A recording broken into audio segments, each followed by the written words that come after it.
Moving to another country can be challenging. If you are immigrating to Canada, this video will help you make a checklist of the things you should do to be prepared for your move.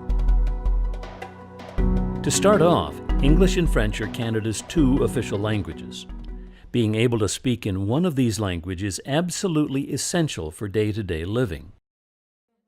We know that it takes time, energy, and commitment to improve your language skills, but communication skills may be the most important tool that will help you successfully settle in Canada and find a good job. If you have a limited ability in either English or French, you should consider improving your language skills before you come to Canada. So, which language should you learn? Well, this is up to you, but it will depend on where in Canada you intend to settle. In short, English is the most common language in the majority of provinces and territories, while French is the main language spoken in Quebec. But with Canada being a bilingual country, there are also well-established French-speaking communities in Ontario, New Brunswick, Manitoba, and most other parts of Canada. And Quebec has a large minority of English-speaking residents. So do some research on the place where you'll live to see which language is most widely spoken in the region. Next, be sure that you have all the proper documents that you and your family will need once you're in Canada. Examples include birth certificates, passports, education diplomas and transcripts, medical and dental records, marriage or divorce certificates, driver's licenses, adoption records for adopted children, and other official documents. A word of advice: it can be much more difficult to get these documents after you have left your country of origin, so take the time to gather them before leaving. If any of your family members are immigrating at a later date, make sure to bring copies of their documents with you as well, in case you need them for any reason prior to your family member's arrival. Another thing to do before leaving for Canada is to translate your documents into either English or French. Be sure to get a certified translation. This means that you need to choose a translation agency with a good reputation. The translator should also give you an affidavit. This is a document on which the translator has sworn that the translation is accurate. The affidavit must be sworn in front of a person authorized to administer oaths in the country where the translator lives. Record the name and contact number of the translation agency in case you need it once you're in Canada. You must keep the original version of your documents as well. One of your first needs after arriving in Canada is, of course, finding a temporary place to stay until you find long-term accommodation. If it's convenient, you can arrange to stay with family or friends for your first days in Canada. Or, if that's not possible, search for a hotel or hostel in a central location. Try to book your hotel or hostel at least several weeks before flying to Canada. By booking in advance, you will likely save money and have a better chance of finding available rooms. To help you choose, most hotels and hostels have websites with prices, photographs, a location map, and a description of the services they offer. A word of caution: beware of very cheap hotels or hostels. They may be located in unpleasant areas or be of a very low standard. One of the most important tasks is preparing to find work in Canada. Providing for yourself and your family will depend mainly on being able to find a suitable job. For many people, the first job in Canada may not be the most satisfying. But keep in mind, it can take time to build your qualifications and gain Canadian experience before finding the job you really want. There are a few things you can do before you arrive in Canada. Gather all your educational diplomas and certificates and get letters of reference from your past employers. As mentioned, be sure to get these documents translated into English or French. Learn how you can get your educational and professional qualifications officially recognized in Canada and begin this process. Being accepted to immigrate to Canada doesn't mean that your education, work experience, and professional qualifications will automatically be recognized in Canada. There are processes you have to follow to make sure the education, training, and job experience you obtained in another country are equivalent to the standards applied to Canadian workers.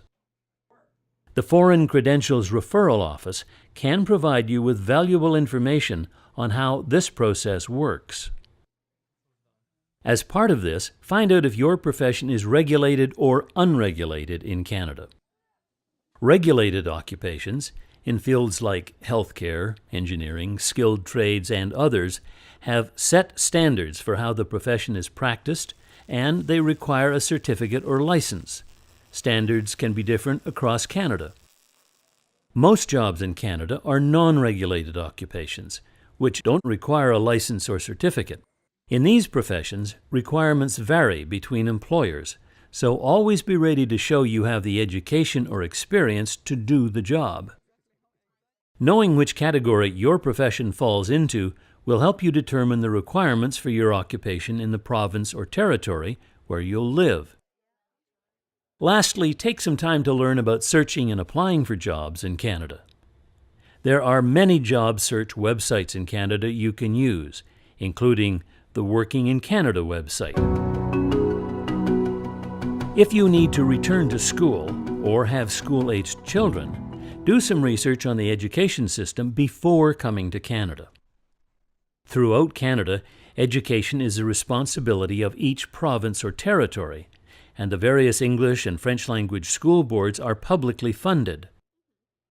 There are different schools for children of different ages, but all boys and girls must attend school between the ages of 5 or 6 and 16 or 18, depending on where you will live.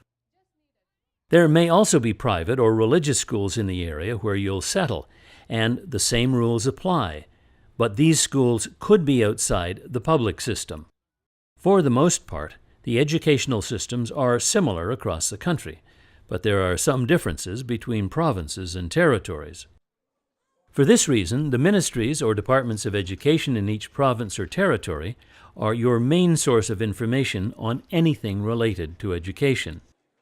They all have websites which you can visit to learn about the system before you arrive in Canada. At the very least, take note of the deadlines for applying and registering at schools, colleges, and universities so that you're ready once you arrive. This will make sure you don't miss important dates. Another step you can take to prepare for your arrival in Canada is to buy private health insurance. Canada has a universal health care system. It is designed to provide citizens and residents of Canada with access to health care, which is paid for by money collected through taxes. But you should be aware that there is a waiting period before you're eligible to benefit from it. For that reason, you should buy private insurance to cover your first 3 months in Canada. This will take care of any emergency medical costs, should they arise, until you have access to government health insurance. And if you're unsure whether you'll be eligible to apply for government health insurance once you arrive in Canada, check with the government of the province or territory where you plan to live. There are a few more things you can do before you leave for Canada to prepare yourself. Learn about the province or territory and the city or town where you will live. Many of these places have websites with information that will be practical for you to know prior to your arrival. At the same time, get ready for Canada's weather. The climate varies across the country, so do a bit of research to find out what you could expect upon arrival. It's a good idea to buy some warm clothes to keep you comfortable during the first few days, especially if you're arriving in Canada during the fall, winter, or spring. You should also take some time to learn about Canada's laws and your rights, as well as civic responsibilities. It's important to know that in Canada, every individual is equal under the law, without discrimination based on your race, national or ethnic origin, color, religion, sex, sexual orientation, age, mental or physical disability. Knowing what to expect before you arrive will help you make your settlement and integration into Canadian society that much easier. Preparing to move to another country is no small task, and there is much more to know and consider before immigrating to Canada. The Citizenship and Immigration Canada website is a one-stop shop for information. It has a wealth of resources that are tailored to your needs to help you adjust to life in Canada. The site also includes our Welcome to Canada guide. For links to everything mentioned in this video and more, visit immigration.gc.ca/settlement.